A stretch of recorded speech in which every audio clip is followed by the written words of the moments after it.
آدھے ہی دن کے بعد اٹھے ہیں، باہر 300 سال، اندر آدھا دن.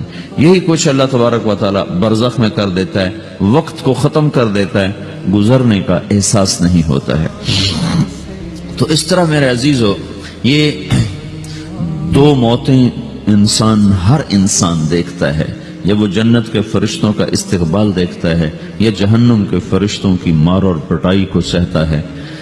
رابعہ بصری رحمت اللہ علیہ کا انتقال ہونے لگا تو انہوں نے رات کو فوت ہوئی تو انہوں نے اپنی خادمہ کو بلا کے فرمایا کہ کسی کو بتانا نہیں، جب میں مر جاؤں تو پڑوس میں 2-4 کو بلا کر نا میرا جنازہ پڑھوا دینا، اور جس کرتے میں تہجد پڑھتی تھی وہی میرا کفن بنا دینا، اور صبح بے شک لوگوں کو بتا دینا، میرے مرنے کے بعد میری میت کو رکھنا نہیں، فوراً دبا دینا. تو ان کا انتقال ہوا تو انہوں نے پڑوس کے 2-4-10-20 آدمی بلائے اور ان کو تدفین تجہیز سب کچھ ہو گئی. صبح شور مچا کہ وہ رابعہ بصری کا انتقال ہو گیا. تو اگلے دن وہ خواب میں اس خادمہ کو ملی اور کہا بیٹی تیری بڑی مہربانی، تو نے میری وصیت کے مطابق عمل کیا. اس نے دیکھا کہ انہوں نے ایک خوبصورت سبز لباس پہنا ہوا ہے. تو وہ فرمانے لگی، انہوں نے سوال کیا کہ آپ کے ساتھ قبر میں کیا ہوا؟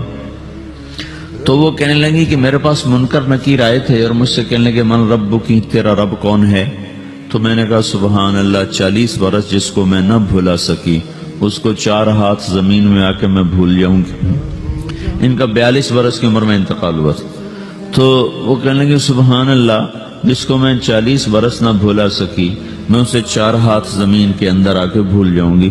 تو منکر نکیر کہنے لگے اس کا کیا حساب لینا؟ پھر انہوں نے پوچھا کہ وہ آپ کا وہ کرتا کہاں گیا تہجد والا جس میں آپ کو کفن دیا تھا؟ کہ وہ اللہ نے مجھ سے لے لیا ہے اور میرے اعمال کے خزانے میں رکھ دیا ہے. قیامت کے دن میرا وہ کرتا بھی میرے ترازو میں تولا جائے گا اور مجھے یہ لباس پہنایا ہے جو جنت کا لباس ہے. یہ بھی ایک موت ہے. اس طرح بھی لوگ مرتے ہیں. اور دوسری بھی ایک موت ہے. ہمارے علاقے کی بتا رہا ہوں، اپنے علاقے کی. ایک زمیندار مر گیا، اس کی قبر کھودی، ساری بچھوؤں سے بھری ہو، ایسے جیسے چیونٹیاں پھر رہی ہوتی. تو انہیں وہ بند کر کے دوسری کھودی، ساری بچھوؤں سے بھری ہوئی. پھر وہ بند کر کے تیسری کھودی، ساری بچھوؤں سے بھری ہوئی. قبرستان میں اتنے بچھو کہاں سے آ گئے؟ یہ زمین کے بچھو نہیں ہے، یہ آخرت کی بلائیں ہیں جس کے ساتھ اب اسے قیامت تک رہنا ہے اور گزارا کرنا ہے. تو یہ 2 طرح کی موتیں روزانہ لوگ مرتے ہیں، روزانہ لوگ مرتے ہیں. جب نماز کا وقت ہوتا ہے ملک الموت ساری دنیا کا چکر لگاتا ہے اور دیکھتا ہے کون پڑھ رہا ہے کون نہیں پڑھ رہا، کون پڑھ رہا ہے کون نہیں پڑھ رہا. جو نماز کی پابندی کرتا ہے اس کی موت آسانی سے ہوتی، جو نماز میں غفلت کرتا ہے اس کے ساتھ موت کے وقت شدت اور سختی اختیار کی جاتی. تو بھائیو، یہ ایک جسم ہے، ایک روح ہے. روح باقی رہنے والی چیز ہے، جسم مٹ جاتا ہے، پھر اللہ سے قیامت کے دن نیا جسم عطا فرمائے گا، ایک نیا جسم دیا جائے گا. روح وہی ہے جو اللہ کے خزانوں میں جمع ہو جاتی ہے. نافرمان کی سیاہ کالی روح ہوتی ہے، فرمان بردار کی روشن چمکدار روح ہوتی ہے.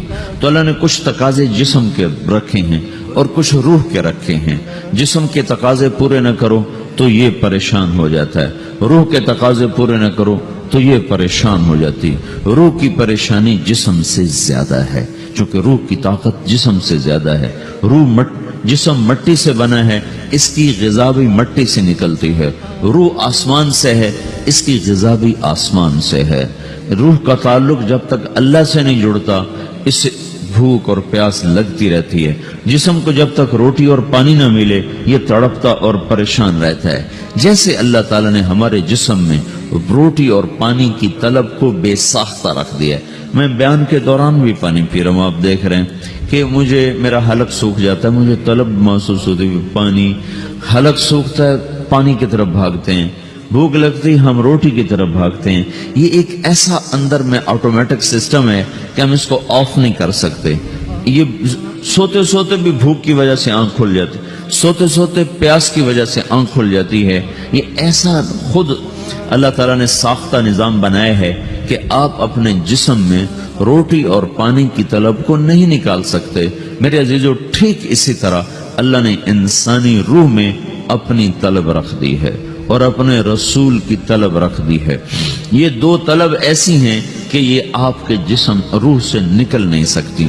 جیسے بھوکا روٹی نہ کھا لے، پیاسا پانی نہ پی لے، اسے چین نہیں آ سکتا، وہ روح جو اللہ اور اس کے رسول سے نا آشنا ہے، جب تک وہ وہاں تک پہنچ نہیں جاتی اسے چین نہیں آ سکتا، اس کا اندر پریشان رہے گا۔ 1997 میں جب جنید جمشید سے میری پہلی ملاقات ہوئی تو اس نے مجھ سے یہ سوال کیا کہ مولوی صاحب، ایک پاکستانی نوجوان جس گلیمر کو خوابوں میں دیکھتا ہے، وہ گلیمر تو مجھے زندگی میں ویسے ہی حاصل ہے، میرے چاروں طرف زندگی کا رقص ہے، اور میری زندگی کی ہر خواہش، ہر تمنا پوری ہے، اس کے باوجود میرے اندر اندھیرا ہے، میرے اندر خلا ہے، مجھے لگتا ہے میں وہ کشتی ہوں جس کا کوئی ساحل نہیں، جس کی کوئی سمت نہیں۔ www.dasquran.com ایسا نہیں ہونا چاہیے۔ ایک عام لڑکا تو کہتا ہے ہائے کاش یہ ہوتا، اس کو وہ نہیں ہو رہا تو پھر وہ پریشان ہے، ہائے یہ ہوتا، ہائے وہ ہوتا۔ تو میں تو ہائے نہیں کرتا ہوں، میری تو ہر لذت اور خواہش میرے سامنے تشتری میں سجا کے پیش کی جا رہی، میں کیوں ایسا کر رہا ہوں؟ میں ہائے ہائے کیوں کر رہا ہوں؟ میرا اندر ویران کیوں ہے؟ میرے اندر میں خلا کیوں ہے؟ یہ وہی خلا ہے کہ وہ روح کی پیاس کو شراب میں بجھانا چاہتا ہے، وہ روح کی پیاس کو لڑکی میں بجھانا چاہتا ہے، وہ روح کی پیاس کو موسیقی سے بجھانا چاہتا ہے، وہ روح کی پیاس کو دنیا کی رعنائیوں میں 5 سٹار ہوٹلوں سے بجھانا چاہتا ہے۔ روح کیا جانے روٹی کیا ہے، شراب کیا ہے، پانی کیا ہے، عورت کیا ہے، موسیقی کیا ہے، گھنگرو کیا ہے، پائل کیا ہے، چھنکار کیا ہے، روح کو ان چیزوں کی کیا خبر؟ امریکہ میں ہماری ایک جماعت تھی تو 4 لڑکے 2 لڑکیاں، 4 لڑکیاں 2 لڑکے مسلمان ہیں۔ تو ایک لڑکے کا نام رکھا تھا ابراہیم، اور اس کو جب پڑھایا نا کلمہ، انہوں نے کہا ہائے، انہوں نے کہا ہائے، اور دونوں ہاتھ یہاں رکھے سینے پر، دل پر، کہا ہائے۔ تو ہمارے ساتھی ہیں ڈاکٹر اختر، وہ کہنے لگے کیا ہوا کیا ہوا؟ کہنے لگا جب سے ہوش سنبھالا یہ جگہ خالی تھی، یہ تیرے کلمہ پڑھانے پر بھر گئی ہے کہ میری خوشی سے ہائے نکل گئی۔ یہ جگہ خالی رہے گی، یہاں شراب نہیں پہنچ سکتی، یہاں نغمہ اور موسیقی نہیں پہنچ سکتے، یہاں تالے لگے ہوئے ہیں، یہاں تک کوئی آواز نہیں جا سکتی۔ دل کے تاروں پر ایک ہی نغمہ چڑھ سکتا ہے، اور وہ اللہ کی یاد کا ہے، اور اللہ کی محبت کا ہے، اور اللہ کے رسول کی محبت کا ہے۔ باقی کوئی مضراب ایسا نہیں جو ان تاروں کو چھیڑ سکے، باقی کوئی چیز، آواز ایسی نہیں جو دل کی دنیا پر جا کر دستک دے سکے۔